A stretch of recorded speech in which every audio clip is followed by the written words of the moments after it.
mentorship training program Parthera. Okay, let me know if you can see my screen.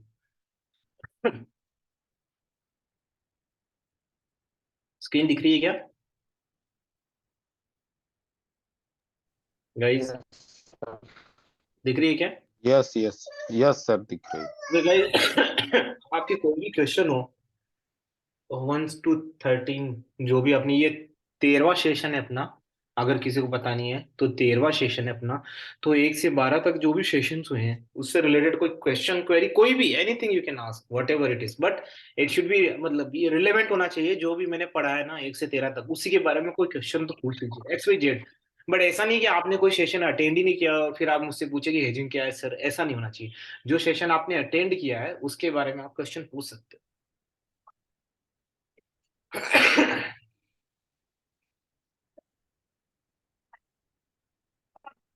कोई भी, चलो मैं 1 by 1 जाता हूँ। चलो मैं पूछ लूं सर पहले। कौन बोल रहे हैं?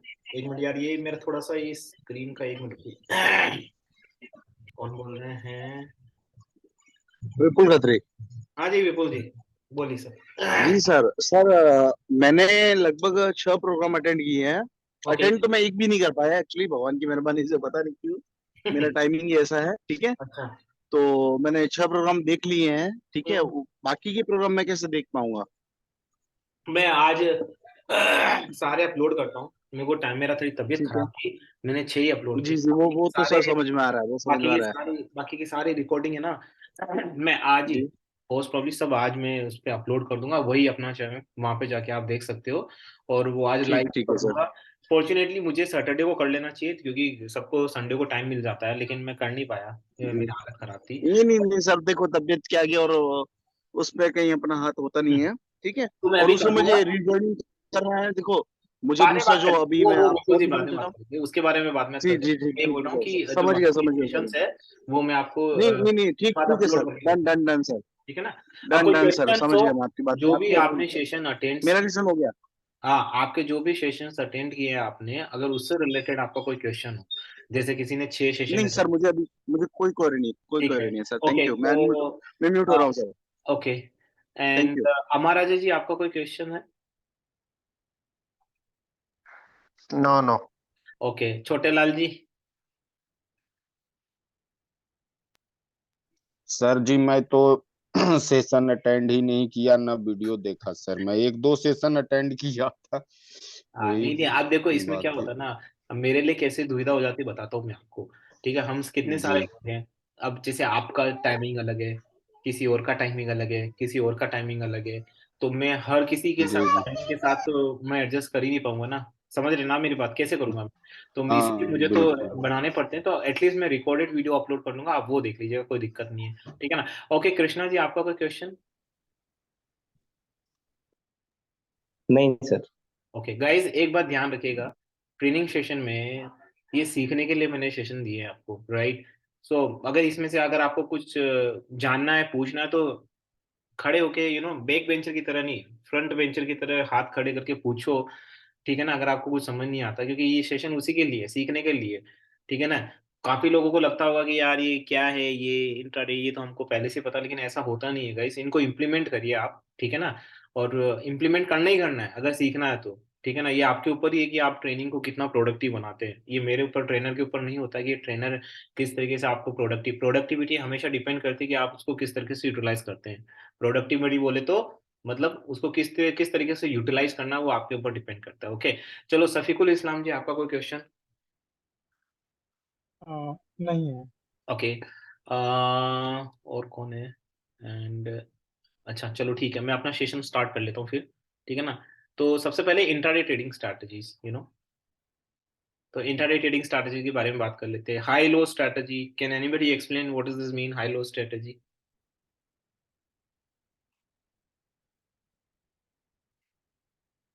किसी ने सुना है इसके बारे में?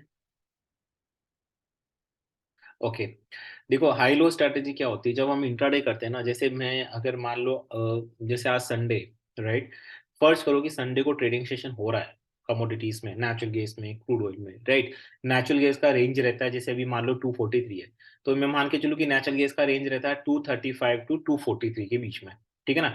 लास्ट क्लोजिंग हुई थी इसकी 230 और आज उसका रहा था 235 से लेके 243, तो उसकी रेंज क्या हो गई, 235 तो उसका लो हो गया, ठीक है ना, 243 क्या हो गया, उसका हाई हो गया। ठीक, इतनी बात आपको पता चल गई। अब इससे अगले दिन की आप ट्रेडिंग स्ट्रैटेजी कैसे बना सकते हो, ठीक है ना, सुनिएगा ध्यान से। ये तो आज का हुआ। अब आज की इंट्राडे के पैटर्न से आप अगले दिन के इंट्राडे के पैटर्न समझ सकते हैं। समझ रहे हैं आप मेरी बात? आज जो आपने इंट्राडे का पैटर्न का जो बिहेवियर था, उसकी वजह से आप अगले दिन का इंट्राडे ट्रेडिंग पैटर्न आप मतलब जज कर सकते हो कि ये होने वाला है अगले दिन। उसमें कंडीशंस क्या आएगी, कंडीशंस ही आएगी ऑफ कोर्स। अगर कोई बहुत बड़ी न्यूज आ जाती है इन बिटवीन, ठीक है ना, उसके बीच में, तब तो पूरा माहौल ही चेंज हो जाएगा। फिर तो सारे एसएल रेजिस्टेंस वगैरह सब तो मैं वो कंडीशन नहीं ले रहा हूँ, एक जनरलाइज कंडीशन ले रहा हूँ कि आज आपका जो 235 से 243, अब मैं अगर फर्ज करता हूँ कल का अगर मार्केट खुलता है एनजी का, आज का तो मिनिमम रहा 235 और 243, कल अगर मार्केट खुलता है, चलो मार्केट 10 बजे तक हमने रियलाइज किया, अगर मार्केट, ध्यान रखिए, अगर मार्केट 235 के लेवल को ब्रीच कर जाता है जो कि पिछले दिन का लोएस्ट लेवल था, समझ रहे मेरी बात? अगर मार्केट एनजी का मार्केट अगले दिन सोमवार को 235 ब्रीच कर जाता है जो लोएस्ट था, तो इसका मतलब एक जनरल वे में बता रहा हूं मैं आपको, तो उसमें एक निष्कर्ष निकलता है कि ये हो गया है इंट्राडे के लिए बुलिश। शॉर्ट टर्म के लिए बुलिश नहीं, शॉर्ट टर्म के लिए बुलिश के लिए हमको शॉर्ट टर्म के रेजिस्टेंस लेवल देखने पड़ेंगे, लेकिन इंट्राडे के लिए हो गया वो बीरिश, सॉरी बुलिश नहीं बीरिश, क्योंकि उसने 200 पिछले दिन का जो लो था वो उसने ब्रीच कर दिया, ठीक है ना। अब अगर वो 243 है, अगर उसको ब्रीच करता है, मतलब जैसे 244 चला गया या 245 चला गया, तो उसका मतलब एक निकलता है कि ये एक बुलिश पैटर्न दिखा रहा है। ये तो हो गई बड़ी जनरलाइज फॉर्म, राइट। अब ये जनरलाइज फॉर्म में बड़ी कंडीशंस होती है ऑब्वियसली। देखो, अब टेक्निकल चार्ट आपका क्या कह रहा है, ठीक है ना, टेक्निकल चार्ट में मान लो आपका ये हो रहा है कि भाई टेक्निकल चार्ट दिखा रहा है कि 240 का रेजिस्टेंस है, ये है वो है, वो सब चीजें आपको देखनी है, बट एक आपको अंदाजा लग जाता है कि अगर कल का लो अगर तोड़ रहा है, देखो अगर मान लो कल का लो तोड़ रहा है, ठीक है ना, अब मैं इसको एक देशी भाषा से समझाता हूँ आपको, ठीक है ना, जैसे आप मान लो चलें दिल्ली से मुंबई, ठीक है ना, आपको जाना है मुंबई, ठीक है ना, आप गए रास्ते में, ठीक है ना, आप एक जगह जाके रुक गए, ठीक है ना, एक जगह जाके रुक गए आप वहां पे। अब अगर आपको वहां आगे बढ़ना है, आपने रेस्ट किया, तो आप पीछे से टर्न नहीं लेंगे वापस, आप समझ रहे हो, पीछे मुड़ के नहीं जाएंगे। आपको आगे जाना है तो पीछे मुड़ेंगे क्यों भाई, उल्टा रास्ता क्यों लेंगे, तो फिर वापस आगे जाएंगे ना। वही पैटर्न है। अगर चार्ट में, अगर पिछला जो आपका लो लेवल है जहां पे उसने रेस्ट किया वो प्राइस पे, अगर अगले दिन उस प्राइस लोएस्ट लेवल के ऊपर रहता है, जब तक एज लॉन्ग एज वो ऊपर है तब तक आपको वो एक बीरिश पैटर्न नहीं दिखाएगा, बुलिश दिखाएगा। और अगर 243 जो मैक्सिमम लेवल है वो क्रॉस कर गया है, अगर आप मंजिल पे पहुंच गए हैं, तब तो उस वो एक बेस्ट कंडीशन हो गई ना कि आप दिल्ली पहुंच गए टाइम टू टाइम, राइट। तो वहां पे बुलिश पैटर्न हो जाएगा। तो ये तो एक बड़ी नॉर्मल सी स्ट्रैटेजी है जो मुझे लगता है कि आपको टेक्निकल चार्ट में भी मिल जाएगी। आपको, आपने शायद कहीं सुनी भी होगी, I am not sure about it. तो ये एक जनरलाइज है, लेकिन जब भी मैं कोई स्ट्रैटेजी गाइस बताता हूँ कि आपको ये स्ट्रैटेजी है, उसका मतलब ये नहीं होता कि उस स्ट्रैटेजी में बहुत सारे एजम्पशंस होते हैं, ठीक है ना। कोई भी चीज स्ट्रैटेजी ना परफेक्ट नहीं होती हर कंडीशन में। कोई भी चीज ट्रेडिंग में कंडीशनली सही गलत होती है, ये मैं फर्स्ट टाइम से जब से मैंने सेशन स्टार्ट किए तब से बोल रहा हूँ, राइट। तो यहाँ पे ये स्ट्रैटेजी, अब मैं अगर ये बोलूँ कि ये जो स्ट्रैटेजी है हमारी, इसी स्ट्रैटेजी में अगर आपके चार्ट के पैटर्न भी फिट होते हैं, जैसे फॉर एग्जांपल अभी हमारा 235 का लो है और 243 गया है ना। अब अगर हमारा मान लो टेक्निकल चार्ट भी बोल रहा है 245 के ऊपर 250, ठीक है ना, तो अब 245 के ऊपर तो हमारा पिछला मैक्सिमम लेवल क्या था, 243। चार्ट भी बोल रहा है 245 के बाद, और अगर 245 मंडे को चला जाता है तो हमारी दोनों कंडीशन फिट हो रही है। एक तो चार्ट भी बोल रहा है कि 245 के ऊपर, दूसरा हमारा जो पिछला मैक्सिमम था उसको भी क्रॉस कर गया है, ठीक है ना। तो दोनों जो कंडीशन है उसको कंबाइन कर लोगे तो बड़ा इजी तरीके से आपको मिल जाएगा कि हाँ यार तो बुलिश पैटर्न बना रहा है only for intraday, not for the short term, right. Same goes for the lowest level also. अगर लोएस्ट लेवल 235 है, टेक्निकल चार्ट भी आपको बता रहा है कि अगला रजिस्ट अगला सपोर्ट है 235, वो अगर ब्रीच हुआ तो 230 है, और आपका जो लोएस्ट लेवल है कल का वो भी ब्रीच कर रहा है, तो दोनों कंडीशन जब कंबाइन हो जाएगी तो एक परफेक्ट लेवल निकल के आएगा कि भाई ये बुलिश है बीरिश है, ठीक है ना। तो एक चीज तो ये, ठीक है ना, ये स्ट्रैटेजी बड़ी कारगर साबित होती है मोस्ट ऑफ द टाइम। मुझे लगता है कि अगर आप इंट्राडे कर रहे हैं, बट आपको ध्यान देने वाली बात है गाइस, इंट्राडे में कितनी वॉलेटिलिटी होती है। तो मैं ये एज्यूम करके मान रहा हूँ कि आपने जो 12 सेशन मेरे अटेंड किए बड़े अच्छे तरीके से ध्यान से पढ़े। वॉलेटिलिटी चेक करना होता है क्योंकि काफी ज्यादा वॉलेटिलिटी रहती है मार्केट में, राइट। तो वो भी आपको अंदाजा लगाना पड़ता है, ठीक है ना, कि भाई 4 या 5 पॉइंट की वॉलिडिटी है मार्केट में या 10 पॉइंट की वॉलिडिटी, वो कैसे अंदाजा लगाते हैं। आप 10 या 15 दिन का, वैसे मेरा अगर आप मेरा फॉर्मूला करें तो मैं स्टैंडर्ड 15 दिन का एवरेज निकालता हूँ कि पिछले 15 दिन का, क्योंकि देखो ऑप्शन का 1 महीना होता है, मैं उसका 50% 15 दिन का जो निकाल के बताता हूँ कि उस 15 दिन में उसकी मूविंग एवरेज क्या है, आप समझो। उसमें उसके बेसिस पे भी एक आइडिया लगता है आपको कि हाँ भाई मूविंग एवरेज इस तरीके से वॉलेटिलिटी है, पिछले 15 दिनों में कितनी पॉइंट की वॉलेटिलिटी हो रही है, 10 पॉइंट ऊपर नीचे जा रहा है ये वॉलेटिलिटी। तो आपको वॉलेटिलिटी चेक करनी पड़ेगी, हाँ भाई ये वॉलेटिलिटी, उसके हिसाब से हाई लो स्ट्रैटेजी वाला फॉर्मूला अपनाना है। कुल मिला के एक परफेक्ट ट्रेड लेवल बनाना है जिसमें काफी सारी स्ट्रैटेजी एक साथ यूज करनी होगी। अब हाई लो स्ट्रैटेजी में देखो आपको टेक्निकल चार्ट पे एनालिसिस आ गया। काफी लोग बोलते हैं ना सर आप आपने तो मेरे हेजिंग बताई गोल्डन स्ट्रैटेजी, मैं तो टेक्निकल चार्ट ही नहीं देता, मैं तो सिर्फ हेजिंग। अब मुझे बताओ ये जो high low strategy that is also associated, ये भी एक टेक्निकल चार्ट से जुड़ी हुई चीज है। अब यहाँ पे अगर आप टेक्निकल चार्ट नहीं देखोगे जहाँ पे रेजिस्टेंस है, सिर्फ हाई लो स्ट्रैटेजी पे काम चलोगे तो शायद शायद चांस है कि आपका गलत हो जाए। बट अगर आप दोनों कंबाइन करके करोगे तो बहुत ज्यादा चांसेस है कि आपका पैटर्न हिट होगा। Got my point right. Range bound strategies, अब देखो जहां पे रेंज बाउंड स्ट्रैटेजी आती है तो शायद आपको पता होगा, कोई है यहाँ पे जो मुझे बताएगा कि जब रेंज बाउंड स्ट्रैटेजी होती है तो हम क्या करते हैं? एनीबडी?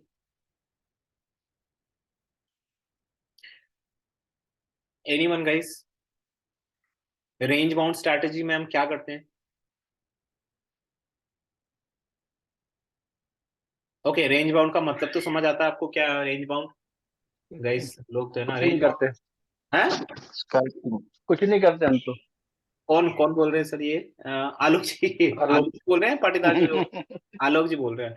तो देखिए अब हम्म। करना पड़ेगा, ठीक है ना, क्योंकि कर्म तो करने पड़ेंगे ट्रेडिंग में, अच्छे कर्म ही करने पड़ेंगे। रेंज बाउंड स्ट्रेटेजी क्या होती है? बेसिकली जब मार्केट एक ही साइड वेज में चलता रहता है, ठीक है ना, एक वो लेवल पकड़ लेता है, जैसे क्रूड ऑयल में पकड़ रहा था पिछले कई साल से कि भी पिछले अपन 5-6 दिन से दो 6,300 से 6,420, इसके बीच में घूमता जा रहा घूमता जा रहा घूमता जा रहा घूमता जा रहा। जब इस तरह की रेंज बाउंड स्ट्रैटेजी आती है ना, समझिए चीज को। मान लो अगर आप जैसे मैं एग्जांपल लेता हूँ, मान लो क्रूड ऑयल का ले लेते हैं, 6,300 से 6,500 की रेंज बाउंड स्ट्रैटेजी ले लेते हैं, ठीक है ना, ये रेंज बाउंड है ना। तो वो जो रेंज बाउंड होती है उसमें आप कौन सी स्ट्रैटेजी लगोगे? देखो एक तो मैंने हेजिंग बताई थी, हमेशा जब भी रेंज बाउंड होता है हेजिंग काम आती है। दूसरी उस जो रेंज बाउंड हो रहा है, अब उसमें आप ये प्रोडिक्शन कैसे करेंगे? रेंज बाउंड का मतलब तो क्या होता है? साइडवेज हो रहा है। रेंज बाउंड का मतलब ही ये होता है कि जब आप कुछ प्रेडिक्ट नहीं कर पाओ, एक ही लेवल पे घूमे जा रहा है, ऊपर नीचे घूमे जा रहा है, ऐसी कंडीशन में आप ये कैसे प्रेडिक्ट करोगे कि मार्केट आने वाले दिनों में बुलिश होगा या बेरिश होगा? राइट, आपके दिमाग क्वेश्चन होगा मैं कैसे करूँ, ये तो बीच बीच में घूमे जा रहा घूमे जा रहा घूमे जा रहा। तो उसका भी एक तरीका है। उसका तरीका कैसे मैं बताऊं? जैसे 6,300 से पहले, 6,300 से पहले जब मार्केट क्रूड ऑयल में जो बना था, जो एक बुलिश पैटर्न बना था, अब आप मान लो 6,300 से 6,500 के बीच में कर रहा है। अब मैं अगर यहाँ टेक्निकल चार्ट का एनालिसिस ले लूँ, टेक्निकल चार्ट मुझे ये कह रहा है कि भाई 6,500 के ऊपर ही बुलिश पैटर्न है, ठीक है ना, और 6,300 के नीचे ही बीरिश पैटर्न है, और हमारी रेंज भी 6,300 से 6,500 के बीच में। तो अब आपको यहाँ पे फिर से मूविंग एवरेज निकालना है। अगर एज लॉन्ग कितनी बार ये 6,300 के ऊपर रहा है, कितनी बार ये 6,300 के ऊपर सर्वाइव किया है, और कितनी बार ये 6,500 के आसपास जाके वापस नीचे आया है, ठीक है ना। अब देखिए मैं आपको अभी रिसेंटली क्रूड ऑयल का बताता हूँ, जब अभी 6,500 टच हुआ था, आपको पता होगा है ना। इस बारी मैंने लास्ट टाइम मैसेज करके बोला था कि इस बारी तो पक्का है कि 6,500 आएगा, ठीक है ना। वो मैंने कैसे बोल दिया था 6,500 आएगा? क्योंकि कई बार तो ये साइड वहां जा जाके वापस से नीचे आ रहा था, कभी 6,484 पे जाके फिर नीचे आ जाता था, फिर ऊपर चला जाता। तो उसका एक तरीका था मेरे पास कि मैंने ये देखा था कि ये कितनी बार ऊपर की साइड जाके नीचे आता है और कितनी बार नीचे की साइड को तोड़ के ऊपर जाता है। साथ में मैंने वॉल्यूम को भी कंपेयर किया था कि जब ये ऊपर की तरफ जाके वापस वहां से टूटता है तो कितना वॉल्यूम रहता है, मूविंग वॉल्यूम कितना है उसका, और जब नीचे की तरफ जाता है तो कितना वॉल्यूम रहता है। तो मैंने ये देखा था, तो मेरे को लगा कि जब ये ऊपर जाता है और वहां से जब नीचे आता है तो कोई खास वॉल्यूम नहीं होता है। तो इसका ये निष्कर्ष निकल रहा था कि भाई जब ऊपर से नीचे आ रहा है, जब करेक्शन हो रहा है तो वहां वॉल्यूम जनरेट नहीं हो रहा है, इसका मतलब एक क्लियर मोमेंटम है कि ये बुलिश होगा आने वाले टाइम में, ठीक है ना। लेकिन अगर नीचे जाता और वहां पे वॉल्यूम ज्यादा हो जाता है, सिर्फ रेंज बाउंड स्ट्रैटेजी बता रहा हूँ, बाकी नहीं बता रहा हूँ, बाकी वॉल्यूम नहीं बता रहा हूँ मैं, सिर्फ रेंज बाउंड में। लेकिन जब ये नीचे जाता है 6,300 के आसपास आके वापस ऊपर जाता है, उस समय वॉल्यूम ज्यादा क्रिएट नहीं हो रहा था। तो मुझे ये समझ आ गया था कि आने वाले टाइम में ये बुलिश होने वाला है। अब मैं कल का भी बताऊंगा, आज लाइव सेशन होगा इस स्ट्रैटेजी के या अपने मेंटरशिप ट्रेनिंग प्रोग्राम के, तो मैं उसमें भी आपको एक स्ट्रैटेजी लाइव इंप्लीमेंट करके बताऊंगा, और फिर मंडे के लेवल हम उससे प्रेडिक्ट करेंगे, ठीक है ना। तो अभी तो ये होगी। अब अगली जो स्ट्रैटेजी है वो 10 AM 11 PM स्ट्रैटेजी। गाइस ध्यान रखिएगा, अगर ये सेशन एंड हो जाता है तो वापस से इस सेशन को आप ज्वाइन कर लीजिएगा, ठीक है ना। क्योंकि यही सेशन यही लिंक रहेगा, क्योंकि 30 मिनट्स का ही होता है ये, है ना। ये रिकॉर्ड हो रहा नहीं हो रहा है, एक मिनट देख लेता हूँ मैं सेशन। अगली है 10 AM 11 PM स्ट्रैटेजीज। अब आपको पता होगा कि मैं हमेशा 10 AM के बाद ही एक्टिव रहता हूँ, राइट। तो काफी लोग सोचते हैं कि उठते ही सर 10 बजे होंगे, ठीक है ना, ऐसा नहीं है। मैं उठ जाता हूँ क्योंकि मुझे तो मेरा ऑफिस स्टार्ट हो जाता है, तो मुझे 8 बजे तो उठना ही पड़ता है, राइट। वर्क फ्रॉम होम में सबकी बात है, बाकी तो और जल्दी उठना पड़ता है। लेकिन मुझे हमेशा ऐसा लगता है, जो मेरी स्ट्रैटेजी, मेरा अपना एक पर्सनल ओपिनियन हो सकता है ये, कि 10 AM तक मार्केट सेटल नहीं होता है, भले वो नेचुरल गैस का मार्केट हो या क्रूड ऑयल का। मुझे लगता है कि 10 बजे का एक आपको वो रखना चाहिए कि 10 बजे के बाद ही सब कुछ स्टार्ट करना चाहिए। इक्विटी में भी यही रूल होता है, 9 से 10 के बीच में जो भी होता है ना, बड़ी वॉलेटिलिटी, और उसमें कोई डिसीज डिसाइसिव ये जो स्टेटमेंट है ना, वो नहीं दिए जाते। मतलब वहां से कोई डिसीजन निकल के नहीं आता है कि 9 से 10 के बीच में जो पैटर्न होता है ना, नहीं आता है। 9 से 10 के बीच में मार्केट थोड़ा स्टेबलाइज होता है, और फिर 10 बजे के बाद मेरे हिसाब से एक रियल ट्रेडिंग स्टार्ट होती है, जहां पे आप कुछ प्रेडिक्ट कर पाओगे। तो इसीलिए 10 बजे के बाद से ही हमेशा मेरे हिसाब से सेशन आपको स्टार्ट करना चाहिए। ट्रेडिंग अगर आपको जो भी है, आप स्टार्ट कर सकते हैं। 11 PM की स्टार्ट है। देखो कई बार मेरे को क्या हुआ कि पूरे दिन मार्केट है ना उथल पुथल करता है, लेकिन जब आपने कई बार देखा पूरे दिन मार्केट जो भी कर रहा है, लेकिन जब मार्केट क्लोजिंग की तरफ जाता है, तो यहाँ तो एकदम से उछाल मार लेता है या फिर एकदम से नीचे चला जाता है।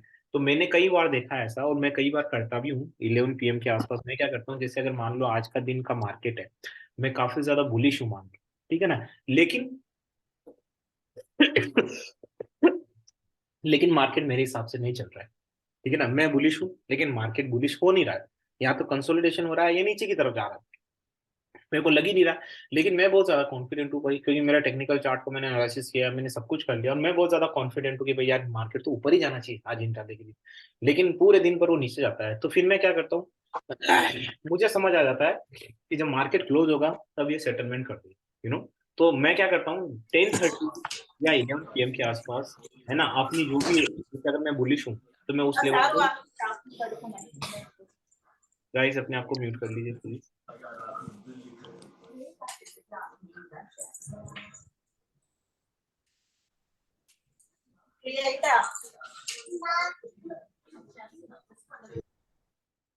ओके गाइस, ठीक है ना। तो मैं कह रहा था कि जब 11 PM की स्ट्रैटेजी बड़ी कारगर साबित होती है गाइस, अगर जो लोग बीटीएसटी करते हैं, और अगर आपका technical analysis up to mark है, जो मैं मान लेता हूँ कि मेरा रहता है, ठीक है ना, तो वहां पे क्या है कि मैं बड़ा कॉन्फिडेंट हूँ कि भाई चलो यार मार्केट जब क्लोज होगा तो मुझे लेवल्स मिल ही जाएंगे। तो मैं क्या करता हूँ, 10:30 11 PM के आसपास ले लेता हूँ। लेकिन अगर वहां पे भी मैं वर्स्ट कंडीशन मान के चलूँ कि मैं वहां पे भी फेल हो गया, वहां पे भी मेरा प्रोडिक्शन सही नहीं निकला, हो सकता है, होता है, कई बार हुआ है मेरे साथ, नहीं होता है, तो मैं क्या करता हूँ, फिर उसको एज ए बीटीएसटी रख लेता हूँ। फिर क्या करता हूँ, उस कंडीशन में ध्यान से सुनिएगा दोस्तों, जब बीटीएसटी आप करते हो, है ना, यहाँ पे भी देखो इक्विटी वाला फॉर्मूला अपनाते हैं।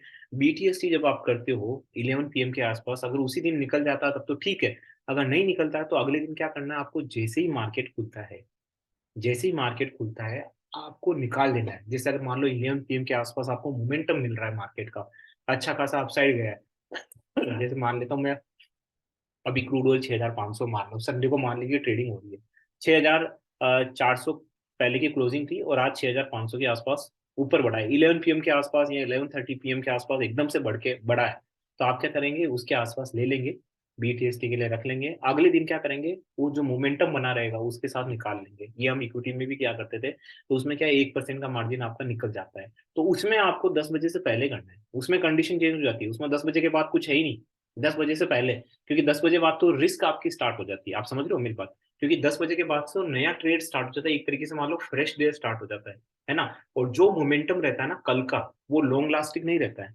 डिपेंड करता है कि क्यों मोमेंटम रहा है, किसी पर्टिकुलर न्यूज की वजह से रहा है या कुछ हुआ है, जो भी है मैं उसको साइड में रख लेता हूँ। बस मैं तो ये बोलता हूँ कि मोमेंटम हुआ रात के 11 बजे, तो वो मोमेंटम ज्यादा टाइम तक कैरी नहीं रहता है। अगर वो मोमेंटम ऐसे ही किसी ऐसी ही वजह से, कोई छोटी मोटी वजह से स्पाइक हुआ है, लेकिन वो मोमेंटम डेफिनेटली 15-20 मिनट के लिए तो रहता है अगले दिन, अनटिल अनलेस कोई बहुत बड़ी न्यूज ना आ गई हो इन बिटवीन, उसके बीच में कोई न्यूज नहीं आ गई। तो हम क्या कर सकते हैं कि 11 PM के आसपास लेके, और अगले दिन 1% में फटाफट एमओ लगा सकते हैं। आप कमोडिटीज में अगर आपका ब्रोकर अलाउ करता है तो आप एमओ लगा सकते हैं, एमओ रात को ही लगा लीजिए। 11 बजे आपने कुछ लिया, 12 बजे एमओ लगा दीजिए, अगले दिन के लिए आपका ट्रेडिंग क्यू में चला जाएगा। और आप 1% का जैसे मार्केट खुलेगा ऊपर जाएगा 1% का मुनाफा लेके निकलिएगा। और अगर मान लो वहां पे नहीं निकलता है, चलो मैं एक और वर्स्ट कंडीशन मान लेता हूँ, नहीं निकलता तो आप क्या करेंगे? सिंपल सी बात है, जैसा हम यूजुअली करते हैं, हम वैसे भी बुलिश थे शॉर्ट टर्म में, राइट? तो हम होल्ड करेंगे, स्ट्रैटेजी हेजिंग वगैरह वो सारा जो भी हमारा है। तो ये एक स्ट्रैटेजी है, 11 PM वाली स्ट्रैटेजी बहुत इंपॉर्टेंट है गाइस। और इसमें मैं एक चीज बताता हूँ, इसमें फायदा कैसे होता है। जैसे 11 PM के आसपास आपको एक रियलिटी दिखने लगती है इंटरनेशनल मार्केट और नेशनल मार्केट के बीच में, ठीक है ना? कैसी रियलिटी दिखती है मैं बताता हूँ। फर्ज करो, ऐसा कई बार आपने देखा होगा कि इंटरनेशनल मार्केट अलग जा रहा है, नेशनल मार्केट अलग जा रहा है। अगर इंटरनेशनल मार्केट 6500 पे है तो नेशनल मार्केट 6500 पे है, तो इंटरनेशनल मार्केट उस तरीके से अपसाइड नहीं हुआ है। और जब 11:30 PM पे जो क्लोजिंग होती है, मान लो नेशनल मार्केट नीचे है और इंटरनेशनल मार्केट बहुत ऊपर है, तो जब 11:30 पे क्लोजिंग होती है तो आपको एक आइडिया लग जाता है कि यार अब ये सुबह डेफिनेटली ऊपर जाएगा। अगर इसको कंसोलिडेट, अगर इसको बराबर लाना है इंटरनेशनल मार्केट के, तो आपको वहां पे भी फायदा मिल जाता है, क्योंकि वहां क्लैरिटी मिल जाती है 11 PM के आसपास में। क्योंकि 6 PM से 7 बजे के आसपास क्लैरिटी नहीं मिलती ना, क्योंकि वहां तो आपको फिर भी लग सकता है कि 7 बजे के बाद 4 घंटे बचे हुए हैं। हो सकता है 4 घंटे में वो जो इंटरनेशनल मार्केट की जो गेन है उतनी गेन वो कर ले। लेकिन अगर 11:30 के आसपास, तब तो मार्केट ही क्लोज होने वाला है इंडियन मार्केट का, फिर तो अगला दिन ही स्टार्ट होने वाला, तो उसका यूज भी आप कर सकते हैं 11 PM स्ट्रैटेजी के तहत। आप समझ रहे चीज को? उसके लिए आपको पूरा एनालिसिस तो करना पड़ेगा। ऐसा नहीं कि सिर्फ आप वहां लेके हवा में बीटीएसटी कर दीजिए। आपको ये तो पता होना चाहिए कि मार्केट में बुलिश मोमेंटम चल रहा है, टेक्निकल चार्ट क्या कह रहा है, ये सब तो पता होना ही चाहिए, ठीक है ना? अगला है टेक्निकल चार्ट ट्रेडिंग स्ट्रैटेजी। काफी लोग मुझे पूछा ही करते थे, मैंने सोचा आज इस पे कुछ बात कर ही लेते हैं। RSI based trading strategy, volume based trading strategy. काफी लोग बोलते हैं सर आरएसआई, आरएसआई क्या होता है? यूजुअली 60 के ऊपर होता है तो आरएसआई पॉजिटिव होता है बाइंग साइड के लिए, और 60 के नीचे होता है तो ओवर वैल्यूड, ओवर सेल। ये जो मुझे काफी लोग पूछते हैं sir RSI based trading strategy बना, कुछ लोग तो बोलते हैं सर मैंने आरएसआई की बेस पे काफी सारी ट्रेडिंग की है और मुझे अच्छा खासा फायदा हुआ, राइट? तो अब मैं उस पर तो नहीं दूंगा कि किसको क्या हुआ किसको क्या नहीं हुआ, but I will talk about my facts. कि डेफिनेटली जब मैं आपको बोलता हूँ कि टेक्निकल चार्ट देखना चाहिए, तो आरएसआई वॉल्यूम बेस्ड ट्रेडिंग उसके पार्ट ही तो है, ठीक है ना? तो टेक्निकल चार्ट के पार्ट है Fibonacci series, MACD patterns, RSI volume based, Fibonacci series, so everything is a part of technical chart, so definitely देखने चाहिए। बट मैंने हमेशा से बोला है, अब वापस से रिपीट कर देता हूँ, आरएसआई आपको देखना चाहिए, लेकिन उसके साथ साथ आपको काफी चीजों को कंबाइन करना होता है। अब अगर आप मेरी बात करें तो मैं बता देता हूँ, मैं आरएसआई देखा करता हूँ। जब भी मैं कोई एनालिसिस करता हूँ या कोई वीडियो बनाता हूँ आपके लिए, तो मैं क्या करता हूँ बताता हूँ। आरएसआई बेसिस का देखता हूँ, फिबोनाची सीरीज का आपको पता ही, मैं फैन हूँ Fibonacci series, right? Fibonacci series का बहुत बड़ा फैन हूँ। Fibonacci series, RSI, MACD pattern, ये सब तो मैं देखता हूँ और मेरी बड़ी लीस्ट प्रायोरिटी पे रहते हैं। मैं फोकस हमेशा, आपको पता ही, मैं ट्रेडिंग स्ट्रैटेजीज वगैरह न्यूज वगैरह पे करता हूँ, क्योंकि टेक्निकल चार्ट देखना मेरे लिए कोई बहुत बड़ी बात नहीं है। आरएसआई में वैसे भी मुझे समझ आ जाता है, चार्ट का पैटर्न देख के आप मुझे बोल सकते हो कि मैं बता सकता हूँ इसका आरएसआई क्या रहा होगा। मुझे आरएसआई कैलकुलेट करने की जरूरत नहीं पड़ती है, राइट? सो आरएसआई डेफिनेटली देखना चाहिए। वॉल्यूम बेस, आप अगर आपके पास ये है क्षमता, बैंडविड्थ है ये सारी चीजें देखने की, तो बिल्कुल देखना चाहिए आपको, क्योंकि इससे आपको फायदा ही होगा। ये सब देखने के बाद आप ट्रेडिंग स्ट्रैटेजी इंप्लीमेंट करिए, बहुत सारी स्ट्रैटेजी इंप्लीमेंट करिए, डेफिनेटली उसका आउटपुट आएगा। जब कोई आदमी मेहनत करता है पूरे नॉलेज और स्किल के साथ, तन्मय से, तो डेफिनेटली उसको इनपुट्स, आउटपुट्स मिलते हैं। अगर आप इनपुट दोगे तो डेफिनेटली आउटपुट मिलते, तो बिल्कुल देखना चाहिए। क्यों नहीं देखना चाहिए भाई? ये कोई गलत बात थोड़ी, आरएसआई बेस्ड ट्रेडिंग स्ट्रैटेजी देगा। कौन बोल सकता है कि आरएसआई नहीं देखना चाहिए? बिल्कुल देखना चाहिए, लेकिन इसके साथ में बहुत सारी चीजें और भी देखनी चाहिए। सिर्फ आरएसआई वॉल्यूम बेस के ऊपर या फिबोनाची सीरीज के ऊपर अगर आपको अपना कोई मत बनाएंगे, तो मुझे लगता है कि वो एक परफेक्ट नहीं होगा, है ना? परफेक्शन तभी आएगा जब आप टेक्निकल चार्ट भी देखें, ट्रेडिंग स्ट्रैटेजी भी देखें। तो काफी का ये ना, इसको मैं एक चीज से समझाता हूँ। काफी लोग बोलते हैं सर इतनी सारी चीजें देखने के लिए मेरा दिमाग खराब हो जाएगा सर, ये टेक्निकल चार्ट देखूं, आरएसआई देखूं, फिबोनाची सीरीज देखूं, एमएसीडी पैटर्न देखूं, ट्रेडिंग स्ट्रैटेजी देखूं, न्यूज देखूं, पूरा मेरा दिमाग जंगला जाएगा सर। क्या क्या देखूंगा, ऑफिस का काम करूंगा, ये करूंगा। तो गाइस मैं आपको एक चीज बताता हूँ, यहाँ पे अगेन फिर से माइंडसेट और साइकोलॉजी आती है, सोचने के तरीके पे आपको डिपेंड करता है। मैं आपको एग्जांपल देता हूँ। अगर आप 9th क्लास में होते हैं तो 9th क्लास आपको इतनी टफ लगती है कि भाई यार एलजेब्रा यार बहुत टफ है एलजेब्रा, लेकिन जब आप 9th क्लास को क्रॉस करके 10th क्लास में जाते हो and then you rewind your 9th class, तो आपको लगेगा यार मैं खामा खा सोचता था कि यार 9th क्लास इतनी टफ लगती है, बड़ी इजी है, फालतू में मैं इतना वो करता था। तो ये चीज माइंडसेट और साइकोलॉजी की बात है गाइस, ऐसा कुछ नहीं होता है।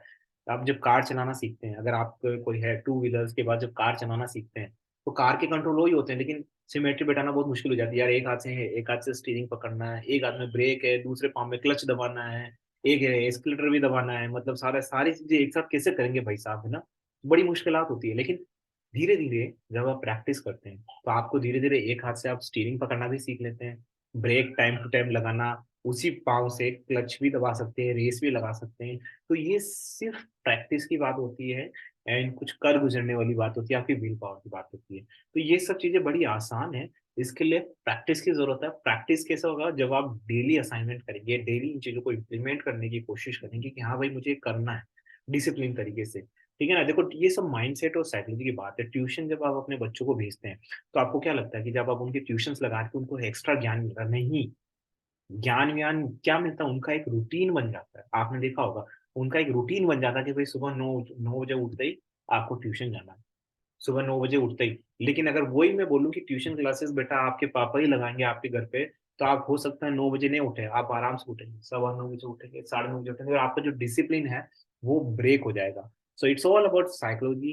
And mindset. तो ये सारी चीजें आप एक साथ कर सकते हैं। जब अगर मैं कर सकता हूँ, मैं कोई बहुत बड़ी तोप हूँ क्या? जब हम कर सकते हैं तो आप क्यों नहीं कर सकते भाई साहब? लेकिन इसके लिए चाहिए लगन, मेहनत और राइट एटीट्यूड, ऐसे नहीं अरे यार कर लेंगे, वो कर लेंगे, अरे हो जाएगा यार, अरे फालतू की बातें हैं यार, ये साइकोलॉजी वाइकोलॉजी मेरा पल लेना पड़ती है, ऐसे अगर सोचोगे ना तो नहीं कर पाओगे। ठीक है ना, मैं बता रहा हूँ, आज आप ये लिख के रख लीजिए, जब तक आपका माइंडसेट साइकोलॉजी सही नहीं रहेगी नहीं कर पाओगे, नहीं कर पाते हैं। फिर वही बातें सुनने में आएगी कि यार मैं तो बहुत बड़ा तोप करता था, मैं उस आदमी को समझाता था टेक्निकल चार्ट, आज वो निकल गया, मैं यहाँ रह गया, मेरा चेला निकल गया, गुरु वहां रह गया, फलाना रह गया, टीम पर रह गया, बस यही बातें चलती रहेगी फिर जिंदगी भर, so you have to understand कि आपको आपके माइंड पे बहुत ज्यादा काम करना है। जब तक वो सही नहीं होगा, आप कोई भी डिसीजन लीजिए, आपके डिसीजन सही रहेंगे नहीं ना, आप समझिए। आपके डिसीजन कहाँ से जनरेट होते हैं? आपके माइंड से होते हैं। अगर आपका माइंड ही सही तरीके से ट्यून नहीं है, माइंड ही गलत को उटपटांग सोचता है, तो फिर डिसीजन ही आपके कैसे सही रहेंगे, right? So think about it, okay. अगला है मैंने एक सार लिया है। काफी लोग मुझे मुझे पूछते हैं कि सर फॉर्मूला बता। फॉर्मूला ऐसा तो कुछ होता नहीं है, बट जो सीक्वेंस वाइज है जो मैं करता हूँ मैं बताता हूँ, जिसको हम बोलते हैं मेजिन मंत्रा।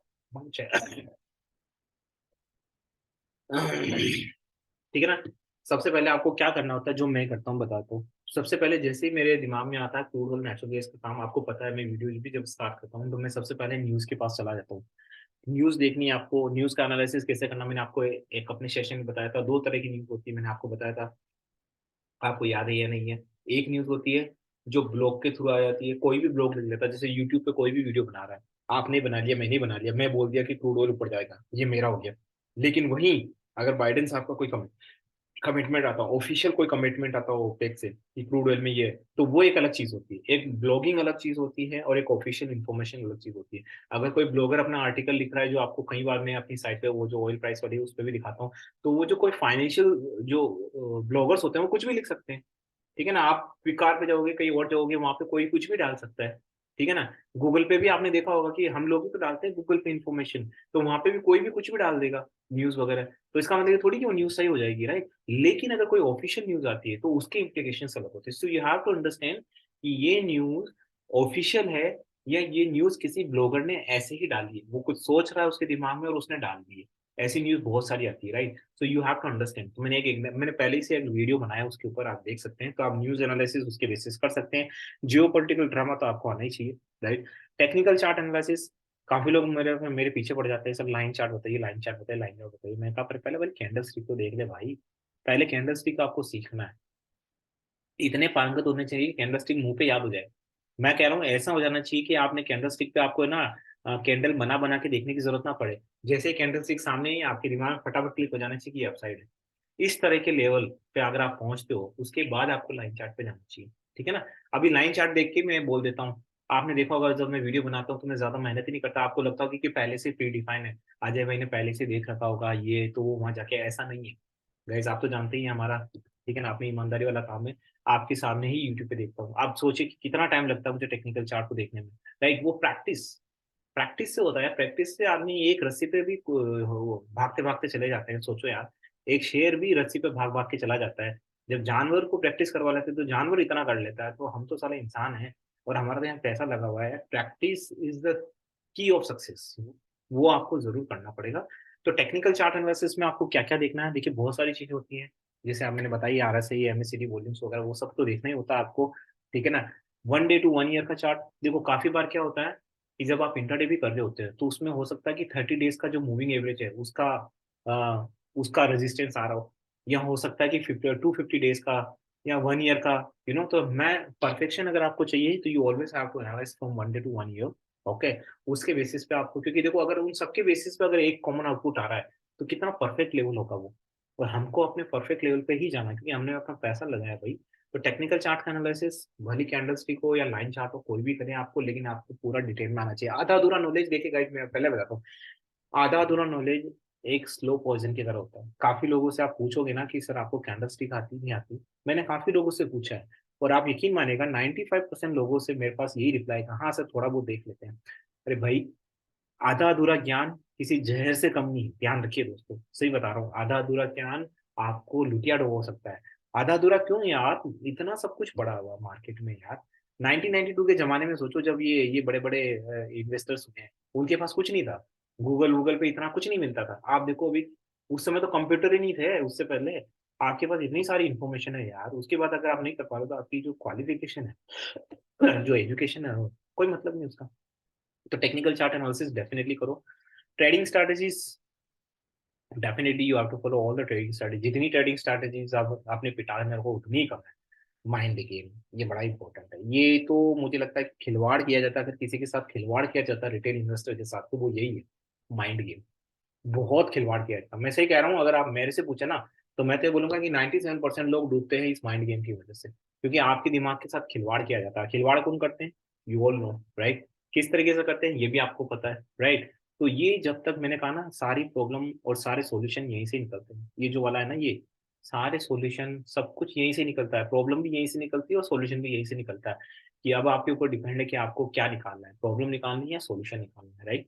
ठीक है ना। फिर अगला था अपना रिस्क मैनेजमेंट, आपको पता ही रिस्क मैनेजमेंट कैसे करना है, वॉलेटिलिटी चेक करनी है, हमें ये समझ आना चाहिए कि भाई यहाँ पे क्या लेवल्स हो सकते हैं, मिनिमम मैक्सिमम क्या हो सकते हैं, मिनिमम ये लेवल हो सकते हैं, मिनिमम टू मैक्सिमम के बीच में क्या एवरेज क्या बन रहा है आपका, वो सारी चीजें आपको पहले से एडवांस में तय करके रखनी पड़ती है कि अगर आपके पास पैसा खत्म हो गया, आपके बफर खत्म हो गया, तो आपको क्या करना है, अगर आपको यहाँ रुकना पड़ गया तो उस कंडीशन में आप क्या करेंगे, ये सारी चीजें आपको एनालिसिस करनी ही पड़ती है। इनफैक्ट रिस्क मैनेजमेंट मुझे लगता है कि ट्रेडिंग स्ट्रैटेजी से पहले होना चाहिए। ओके, ये आप उसको रिवर्ट कर सकते हैं। उसके बाद अंडरस्टैंड कॉर्पोरेट इन्वेस्टर फ्रेमवर्क। अब देखिए मैं इसका एग्जांपल देता हूँ आपको, ठीक है ना। कमोडिटीज में शायद मैं आपको एग्जांपल दूंगा तो आप इतनी जल्दी समझ नहीं पाएंगे, जैसे अडानी एंटरप्राइजेस है। अब देखिए वहां पे क्या चल रहा है अभी अडानी एंटरप्राइजेस में।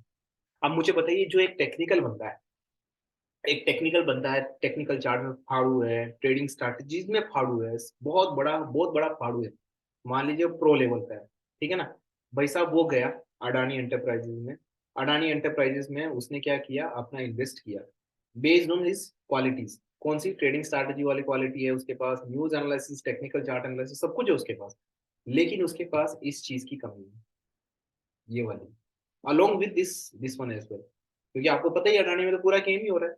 अब मुझे बताइए, अगर वो टेक्निकल जो बंदा है वो ज्यादा कमा पाएगा या वो ज्यादा कमा पाएगा जिसकी दूरदृष्टि है, जिसको समझ आता है कि हाँ भाई, अडानी एंटरप्राइजेस जैसे शेयर में कॉर्पोरेट इन्वेस्टर किस तरीके से खेला करते हैं, ये जो हिंडनबर्ग की न्यूज है, इसका क्या मतलब है, ये क्यों लाई गई है, क्या ये प्लांट की गई है या रियल है, ये सारी चीजें ना, ये सारी चीजें अगर आपको समझ आ जाती है तो मुझे लगता है कि आप दुनिया जीत सकते हैं, आप पूरे मार्केट में तबाही मचा सकते हैं, आप हो सकता है उन 2% में आ सकते हैं जो बहुत बड़ा मुनाफा कमाए। तो ये फ्रेमवर्क भी समझना पड़ता है आदमी का कि भाई इसमें सिस्टम क्या चल रहा है, आप समझ रहे हो। अगर आपके पास कोई चीज है, जैसे आप मैथ्स मैथ्स पढ़ते हैं, तो मैथ्स की तरह आपको फॉर्मूले समझ आ जाए तो आप मैथ्स के लिए क्रैक कर लेते हो, सारे आप फॉर्मूले ही तो है मैथ सब कुछ, राइट। फॉर्मूला कैसे क्रिएट करते हैं। तो अगर आप मार्केट में ये समझ सकते हैं कि कॉर्पोरेट इन्वेस्टर्स कैसे वर्क करते हैं, उनका फ्रेमवर्क क्या रहता है, उनका सोच क्या रहता है, कि जब इस कंडीशन पे आता है तो वो क्या सोचते हैं, अडानी एंटरप्राइजेस में वो क्या करने की कोशिश करें। चलो आपने अडानी एंटरप्राइजेस में नहीं इन्वेस्ट किया, लेकिन कम से कम आप ऑब्जर्व तो कर सकते हैं। कोई जरूरी नहीं कि जब आप अपना पैसा इन्वेस्ट करें तभी उसको ऑब्जर्व करें। अरे भाई वैसे ही ज्ञान बट रहा मार्केट में, वैसे उठा लो भाई, बिना इन्वेस्ट किए देख लो अडानी एंटरप्राइजेस में क्या रहा है, 5 मिनट लगते हैं, 15 मिनट लगते हैं देखने में कि चार्ट में क्या हो रहा है, हिंडनबर्ग न्यूज से क्या फायर कर रहा है, ये हो रहा है। धीरे धीरे जब आप इस तरीके की चीजें करते हो ना, आपको समझ आने लगता है धीरे धीरे। और इनमें बहुत टाइम लगता है guys, ठीक है ना, क्योंकि देखो हर स्टॉक्स के कमोडिटी मार्केट के सबके अलग अलग फंडेज होते हैं। तो जितना ज़्यादा आप इन चीज़ों को समझने की कोशिश करेंगे कि भाई आप कॉर्पोरेट इन्वेस्टर कहाँ गेम खेलने वाला है, एनजी में क्या गेम खेला था 160 से 240 के बीच में। अब मुझे बताइए, अगर मैं आपसे पूछूं 160 से 240 ऐसा क्या हो गया मार्केट में कि 160 से 240 चला गया एनजी? कोई बहुत बड़ा खेल हो गया? कौन सी न्यूज़ है, मुझे तो याद नहीं है कि वंस जो न्यूज़ आपको 160 से 240 ट्रिगर कर ले एनजी को, है ना? अब आप बोलेंगे कि अजय भाई को भी नहीं पता, तो बिल्कुल, क्योंकि देखो ये मार्केट इतना वोलेटाइल है एनजी का, आपको समझना पड़ेगा। यहाँ पे स्ट्रैटेजीज कॉर्पोरेट के एक्शन को समझना पड़ेगा, उसमें दिमाग लगाना पड़ेगा। ऐसे नहीं कि बैठे बैठे, देखो स्मार्ट बनना पड़ेगा। 100 में से एक ही आदमी स्मार्ट बनता है, तो डिपेंड करता है आप पे। तो आपको ये जो स्ट्रैटेजीज वगैरह है ये आपको समझनी पड़ेगी, ऑब्जर्वेशन करना पड़ेगा और बहुत सारी चीजें करनी पड़ेगी। और ट्रस्ट मी, अगर आप ये डेली करते हैं, ठीक है ना, तो धीरे धीरे आपको जादू होने लगेगा। आप भी सोचोगे यार मतलब मुझे इतना आने लग गया, अपने आप आने लगेगा। प्रैक्टिस, प्रैक्टिस करिए, सब कुछ आएगा। गाइस 2 मिनट बचे हुए हैं। अगर आपके कोई क्वेश्चंस वगैरह हैं, मैं इसी सेशन को वापस से रिवाइज कर दूंगा। ये रिकॉर्डिंग तो मैं यही बंद करूंगा क्योंकि मेरा सेशन हो गया है। लेकिन आपके क्वेश्चन आर के लिए अभी हो रहे हैं 10 बजकर, 10:30 बजे अपना लाइव सेशन होगा। तो मैं आपको अगर 10 बजे इस सेशन को एंड होने के बाद आपके क्वेश्चन आर वगैरह ले लूंगा। लेकिन अगर आपको कोई भी क्वेश्चन इससे रिलेटेड पूछने हैं, आपको टेक्निकल चार्ट, ये जो भी मेरा सेशन हुआ आज, तो आप पूछ सकते हैं गाइस। ओके, चलिए अभी पूछ लेते हैं अगर आपको कोई क्वेश्चन है, 1 बाय 1, 1 मिनट बचा हुआ है। और जिन जिनके कोई क्वेश्चन है गाइस, वो ही वापस ज्वाइन करना है क्योंकि ये सिर्फ क्वेश्चन ही होगा और कुछ नहीं होगा। अगर आपके कोई क्वेश्चन नहीं, अगर कोई ज्वाइन नहीं करना है तो I will wind of this. Okay, लेकिन अगर आपके कोई क्वेश्चन है, मैं मीटिंग तो ऑन करूंगा, इसके बाद ये कि यही मीटिंग वापस ऑन होगी। आई विल सी अगर किसी कोई क्वेश्चन होते हैं, नहीं तो मैं उसको जल्दी रैप अप कर दूंगा गाइस। ओके, चलिए गाइस, अगर आपके कोई क्वेश्चन है तो बता दिए। मैं इसको एंड ही कर रहा हूँ गाइस, इसको आप वापस ज्वाइन कर लीजिएगा, ठीक है ना? मैं यहाँ पे रिकॉर्डिंग ऑफ करता हूँ।